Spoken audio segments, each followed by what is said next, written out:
नमस्कार दोस्तों, बहुत बहुत स्वागत है आपका अपने चैनल टीचर एजुकेशन 360 में।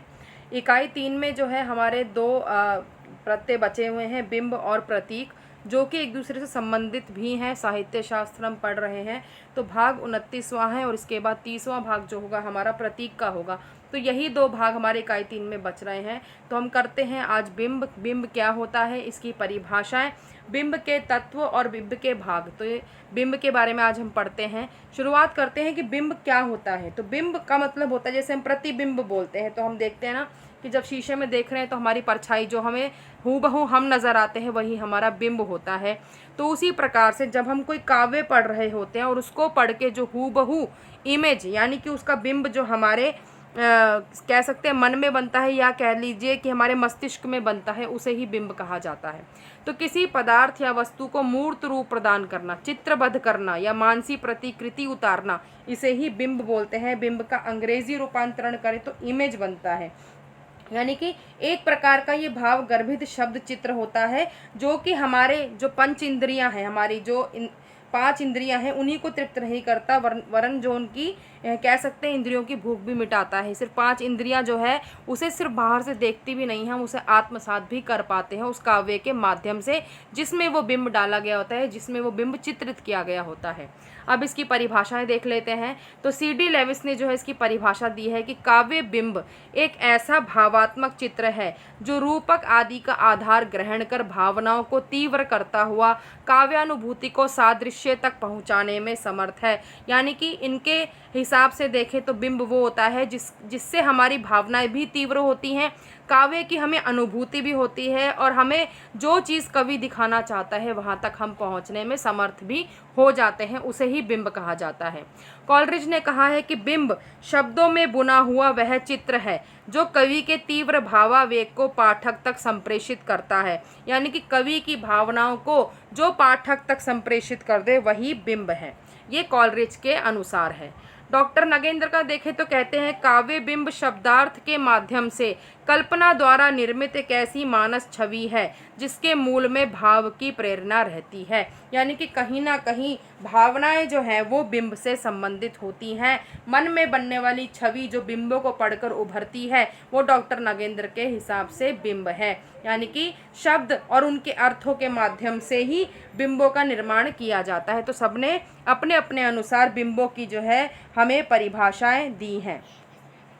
कविता के लिए एक चित्र भाषा की आवश्यकता तो होती है, और जो चित्र भाषा होती है यही बिंब विधान से संभव हो पाती है। इसलिए कहते हैं कि काव्य की जो भाषा होती है उसमें बिंब जो होते हैं वो अपरिहार्य हैं, यानी कि उनके बिना तो काव्य संभव ही नहीं है। ये भाव होते हैं जो उनकी अनुभूतियाँ होती हैं, उनको एक रूप प्रदान करते हैं, जिससे कि जो पाठक पढ़ रहा होता है कविता को या सुन रहा होता है, वो उसमें वो कविता के प्रति आकर्षण भी उत्पन्न करता है। तो इसे ही बिंब कहा जाता है। अब बिंब के अगर हम तत्व देखें तो बिंब के हमें जो है 3 प्रकार के जो है तत्व हमें नजर आते हैं। पहला जो है कल्पना तत्व है, दूसरा है भाव, और तीसरा है ऐन्द्रिकता। अगर हम इसके ऊपर चर्चा करें तो कल्पना जो होती है, एक तो मानसिक शक्ति होती है मनुष्य की, जिसके आधार पर जो है वो कुछ भी कह सकते हैं, किसी भी उस आधार पर कुछ भी रचना कर सकता है, कोई भी निर्माण कर सकता है, कोई आविष्कार कर सकता है। तो कल्पना जब कोई व्यक्ति कर रहा होता है तो वो बिंब के रूप में जो है बाहर निकल कर आती है, और श्रेष्ठ बिंबों के द्वारा जो है मूर्त को भाव रूप और भाव को मूर्त रूप प्रदान करती है। तो सर्वाधिक जो महत्वपूर्ण योगदान रहता है बिंबों के निर्माण में, वो कल्पना का रहता है। इसलिए कल्पना जो है बिंब का एक तत्व कहलाती है। दूसरा जो है भाव। भाव क्या होता है? अब बिंब देखा जाए तो एक चित्र होता है जो कि पाठक के मन में बन रहा होता है, और कैसा बन रहा होता है, जो कि कवि के मन में था। तो सेम उसी चित्र को, यानी कि सेम जो कवि के भाव हैं वो पाठक तक, या जो सुन रहा है कविता, उस तक कैसे पहुंचेंगे, वही भाव जो है पाठक के मन में भी जाएंगे। तो बिंब का एक बहुत महत्वपूर्ण तत्व होता है भाव, जो कि पाठक के मन में पहुंच जाते हैं बिंब के द्वारा। पाठक के मन में पहुंच जाते हैं, भाव जो होते हैं कविता में वो पहुंचते हैं वहाँ पर। तो कल्पना से तो बिंब का निर्माण हुआ, तो वो बिंब का एक तत्व है, और भाव भी जो है बिंब का एक तत्व है जो कि पाठक के मन में पहुंचते हैं। मैं पाठक ही बोल रही हूँ बार बार, क्योंकि कविता को चाहे पढ़ो, कविता को चाहे आप आंखों से देखोगे तब भी आप उसे पढ़ोगे, चाहे आप उसे सुनो, तो जो भी आप कुछ भी करते हो, कविता को पढ़ रहे हो, सुन रहे हो, उसमें कल्पना और भाव जो है बिंब के तत्व हैं जो पाठक तक जाने ही जाने हैं। फिर ऐन्द्रिकता की बात आती है, यानी कि इसमें इंद्रियों की बात आती है कि जो बिंब होते हैं वो शब्द चित्र होते हैं जो कि हमारी आंखों को ही तृप्त नहीं करते, बाकी अन्य इंद्रियों की भूख भी उससे मिटती है। यानी कि हम जो कविता को पढ़ रहे होते हैं उससे हमारी आंखें भी जो होती हैं उस शब्द चित्र को देख रही होती हैं, हमारे कान भी सुन रहे होते हैं, और अगर हम कोई ऐसा बिंब जो है पढ़ रहे हैं जिसमें कि कोई स्वाद की बात की गई हो तो हमारी रसना में, यानी कि हमारी जीभ में भी वो स्वाद आ जाता है। तो बिंब जो है हमारी पंच इंद्रियों को भी जो कह सकते हैं हम उनको तृप्त करता है। तो ऐन्द्रिकता की बात भी आती है, बिंबों के द्वारा हमारी इंद्रियों की जो भूख कहें या इंद्रियों को की तृप्ति की बात करें तो वो बिंब निर्माण से ही संभव हो पाती है। तो ये 3 प्रकार के तत्व हैं जो बिंब के कहलाए जाते हैं। फिर बिंब के गुण कौन कौन से हैं, बिंब में क्या क्या होता है ऐसा। तो पहला होता है संप्रेषणीयता, यानी कि जो कलाकार होता है, जो कविता की रचना करता है, उसको कहाँ तक पहुँचाना, पाठक तक पहुँचाना या श्रोता तक पहुँचाना, उसकी संवेदना जगा देना, ये काम जो होता है वो बिंब का होता है, यानी कि संप्रेषण होना इधर से उधर। फिर भावोद्वेलन क्षमता, यानी कि कवि अपनी कविताओं में बिंब डालकर जो है पाठक के या श्रोता के जो है भावों को जो है उद्वेलित कर सकता है, यानी कि उसमें भाव उद्वेलन का सामर्थ्य होता है बिंब में। चित्रात्मक प्रतिरूप में ही नहीं बल्कि क्षण मात्र में बौद्धिक और संवेगात्मक जो भाव ग्रंथियाँ होती हैं वो सारी हिल जाती हैं पाठक की, यानी कि उनमें भावनाएं उमड़ने लगती है। उसके बाद आता है सजीवता, यानी कि बिंब हम कहें कि बिंब में ये गुण होता है या ऐसा गुण होना भी चाहिए कि जो सहृदय है, यानी कि जो पाठक है वो तुरंत उससे ऐन्द्रिक साक्षात्कार कर सके। तो सजीवता होनी चाहिए उसमें, ऐसा नहीं लगना चाहिए कि कोई नकलीपन है, ऐसा लगना चाहिए वो सजीव चीज़ है जिसको हम ग्रहण कर रहे हैं। फिर आता है तीव्र घनता। तीव्र घनता का मतलब होता है कि जो बिंब होते हैं वो छोटे फलक पर भी वही काम करते हैं, साथ साथ कम से कम शब्दों के द्वारा एक सघन और विराट अनुभूति जो है हमें बिंब से मिलती है। यानी कि 5-6 शब्दों को एक शब्द में समेट कर भी कवि जो है हमारे अंदर जो है वही ताजगी को भर देता है, वही भावों को उद्वेलित कर देता है तीव्र घनता के गुण द्वारा। फिर आती है नवीनता या ताजगी। जो बिंब होते हैं वो अपनी भाषा या शैली में जो है नवीनता लिए होते हैं जिसको हम पहले से ना जानते हों। तो वही जो पहले से चीज़ नहीं जानते हैं वो बिंबों के द्वारा जो है हम उसे ग्रहण कर पाते हैं, इससे हमारे मन के अंदर भी नवीनता और ताजगी जो है बनी रहती है। फिर है काव्यानुकूलता। इसका अर्थ है कि बिंब का जो कार्य होता है वो केवल अलंकरण ही नहीं होता, यानी कि अलंकारों का ही प्रयोग नहीं होता बिंब निर्माण में। उसके लिए जो बिंबों से प्रभाव डालने के लिए जो है उसका विषय जो होता है वो काव्य के अनुकूल भी होना चाहिए, यानी कि बिंब में ऐसा गुण होना चाहिए कि वो काव्य के अनुकूल हो। ये नहीं कि किसी पर भी बिंब बनाया या अलंकारों का प्रयोग करते हुए बिंब का निर्माण किया और वो काव्य में डाल दिया। तो काव्य के अनुकूल बिंबों का प्रयोग होना चाहिए।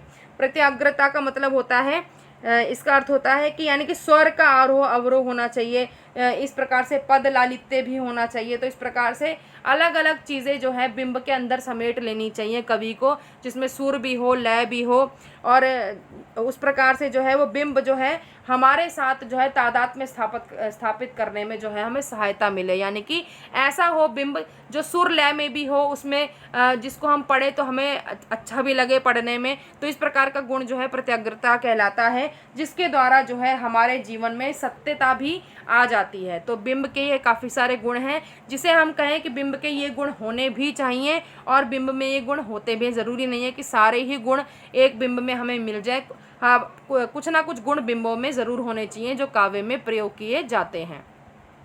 उसके बाद आते हैं काव्य के भेद। काव्य नहीं, बिंब के भेद आते हैं, यानी कि बिंब के कौन कौन से प्रकार हैं। तो 5 मुख्य प्रकार हैं। एक तो है अभिव्यंजना पद्धति की दृष्टि से, एक प्रेरक अनुभूति की दृष्टि से, एक ग्राह्येंद्रिय की दृष्टि से, एक काव्यार्थ की दृष्टि से और कल्पना की दृष्टि से।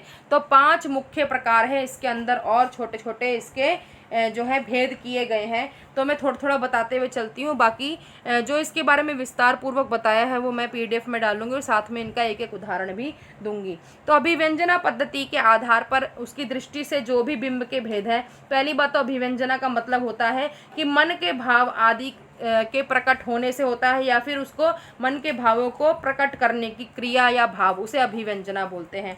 तो यहाँ पर बात हुई मन के भावों को प्रकट करना। तो पहला जो आता है हमारा, देखें तो प्रत्यक्ष बिंब की बात करते हैं। प्रत्यक्ष बिंब में क्या होता है कि कवि जो होता है वो सामान्य शब्दों का प्रयोग करता है, लेकिन अर्थपूर्ण शब्दों के द्वारा चित्र अपना बना देता है, यानी कि प्रत्यक्ष बिंब वहाँ पर बना देता है। जैसे कि केकई को आंधी बताकर रघुकुल पर उसके भयावह प्रभाव की ओर संकेत किया गया है। विमाता बन गई आंधी भयावह।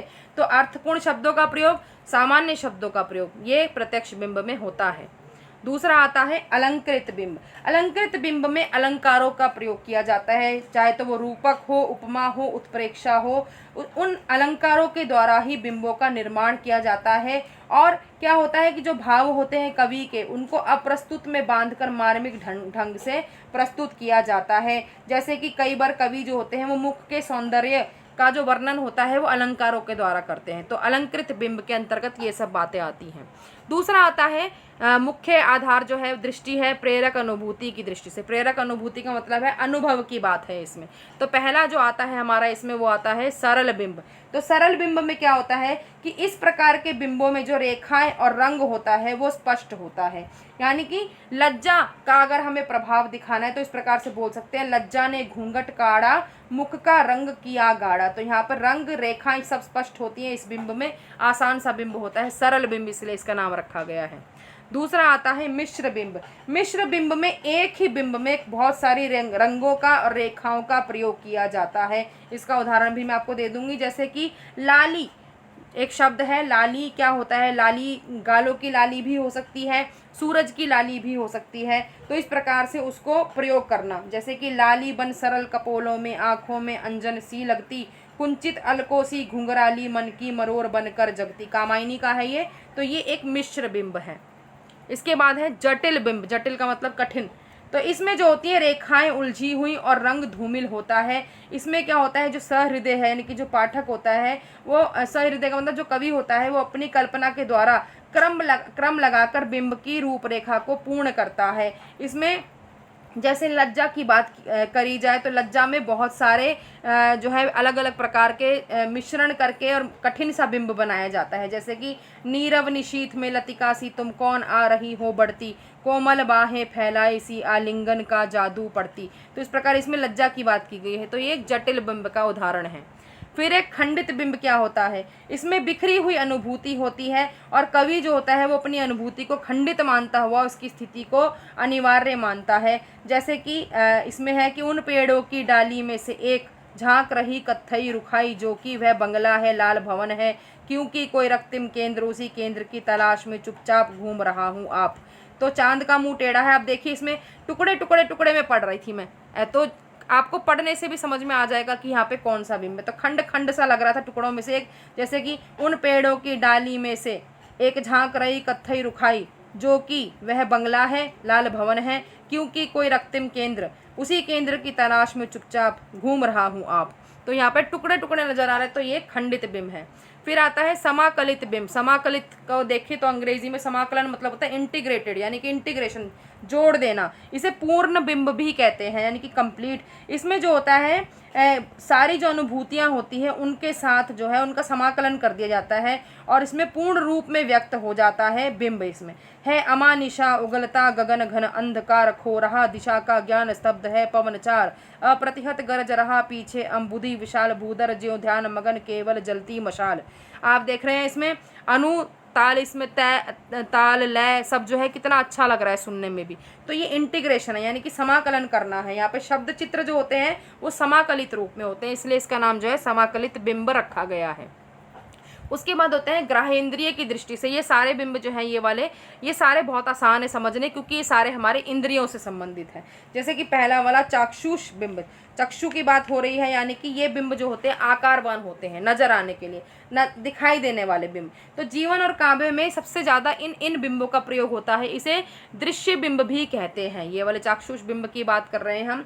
इसमें जो है कि यह चित्र जो होते हैं वो हमारी आंखों के समक्ष मूर्त रूप ग्रहण कर लेते हैं, यानी कि ऐसा लगता है कि चित्र हमारी आंखों के सामने हमें दिख रहा है, हमारी आंखों का प्रयोग हो जाता है इसमें, तो इसलिए इसे चाक्षुष बिंब कहा जाता है। जैसे कि चींटी को देखा वह सरल विरल काली रेखा, तमके तागे सी हिलडुल चलती लघु पद पल पल मिलजुल। तो इस प्रकार से चींटी को देखा, यानी कि एकदम से हमारे आंखों के सामने चींटी का चित्र आ जाएगा, तो ये चाक्षुण बिंब है। फिर श्रव्य बिंब की बात करते हैं। इसमें कानों के द्वारा ये ग्रहण किया जाता है। इसमें वर्ण, छंद, लय, तुक, ध्वनि, इन सब के आधार पर इस बिंब का निर्माण किया जाता है। तो श्रव्य में कानों का प्रयोग हो जाता है। घ्राण बिंब का मतलब, घ्राण मतलब होता है सूंघने की शक्ति, यानी कि नाक का प्रयोग होना। यहाँ पर जो है इनमें घ्राण बिंब में जो है भिन्न भिन्न गंध जो होती है फूलों की, उनकी बात करी जाती है बिंब के द्वारा। तो बहुत सारे एग्जाम्पल्स इसके जो है मैं PDF में डालूंगी, वहाँ आप देख सकते हैं। फिर स्पर्शीय बिंब, स्पर्श का मतलब है टच करना, जो हमारी स्किन होती है, जो हमारी त्वचा होती है, एक इंद्रिय होती है हमारी, उसके द्वारा जो है इसमें जो हमारी संवेदनाएं होती हैं स्पर्श वाली, कोमल है, कर्कश, कठोर, इन विशेषणों का प्रयोग करते हुए जो है इस बिंब का निर्माण किया जाता है स्पर्शीय बिंब में। और आस्वाद्य बिंब का मतलब स्वाद नजर ही आ रहा है आपको, इसमें जीव की बात होती है, यानी कि स्वाद की अनुभूति होती है, और इनका प्रयोग भी बड़ी सरलता से किया जाता है। तो ग्रहांद्रिय में देखना, सुनना, सूंघना, स्पर्श करना, स्वाद लेना, इनके द्वारा जो है बिंबों का निर्माण होता है। ये सारी जो हमारी इंद्रियां होती हैं, ये सारी इसमें प्रयोग हो जाती हैं इन बिंबों को पढ़ने में या सुनने में। उसके बाद आता है काव्यार्थ की दृष्टि से बिंबों के प्रकार। तो पहला आता है एकल बिंब, जिसे मुक्तक बिंब भी कहा जाता है। ये स्वतंत्र होते हैं और अन्य बिंबों के पूर्वापर संबंध से ये मुक्त होते हैं। ये इसका भी उदाहरण मैं उसमें दे दूंगी PDF में। संश्लिष्ट बिंब जो होते हैं वो, इसमें सारे बिंब जो हैं आपस में एक दूसरे के साथ जो है मिलजुल कर जो है इस बिंब में हमें नजर आते हैं। जैसे कि अब हुआ सांध्य स्वर्णाभ लीन, सब वर्ण वस्तु से विश्वहीन, गंगा के चल जल में निर्मल, कुम्हला किरणों का रक्तोपल। ये संध्या जो है उनकी सुमित्रा नंदन पंत जी की कविता में से लिया गया है। तो एकल बिंब मुक्त का होता है, जिसमें एक बिंब स्वतंत्र होता है जो कि अन्य बिंबों से हमें अलग नजर आता है। इसमें सारे बिंब जो होते हैं वो मिले जुले हमें इसमें नजर आते हैं संश्लिष्ट बिंब में। फिर कल्पना की दृष्टि से, यानी कि इसमें कल्पनाओं का प्रयोग होता है। पहला जो स्मृति बिंब होता है, इसमें हमारी कल्पना जो होती है वो निष्क्रिय रहती है और सिर्फ स्मृति के द्वारा जो है बिंब का जन्म होता है, और इसलिए ये स्मृति बिंब कहलाता है। और अतीत अनुभव के आधार पर जो है इनका निर्माण किया जाता है, यानी कि हमारी याददाश्त कितनी तेज है उसके आधार पर इसका निर्माण होता है। अब नहीं आती पुलिन पर प्रियतमा, शाम तृण पर बैठने को निरूपमा, बह रही है हृदय पल केवल अमा, मैं अलक्षित हूँ यही कवि कह गया है, स्नेह निर्जर बह गया है, इसके रचना में से है ये। तो इसमें स्मृति का ही रोल होता है। कल्पना की दृष्टि है तो इसमें हम कल्पना की बात कर रहे हैं। स्मृति बिंब में जो है कल्पना का लोप होता है, स्मृति की ही बात होती है। और कल्पित बिंब में जो है सिर्फ कल्पना की बात होती है कवि की, वहाँ पर स्मृति नहीं होती है। स्मृति बिंब में स्मृति है, कल्पना नहीं है। कल्पित बिंब में कल्पना है, स्मृति नहीं है। तो कल्पना की दृष्टि से ही लिए गए हैं, दोनों एक के आधार पर रखे गए हैं। तो स्मृति बिंब और कल्पित बिंब जो है इन दोनों को कहा जाता है। तो इस प्रकार से ये काफ़ी सारे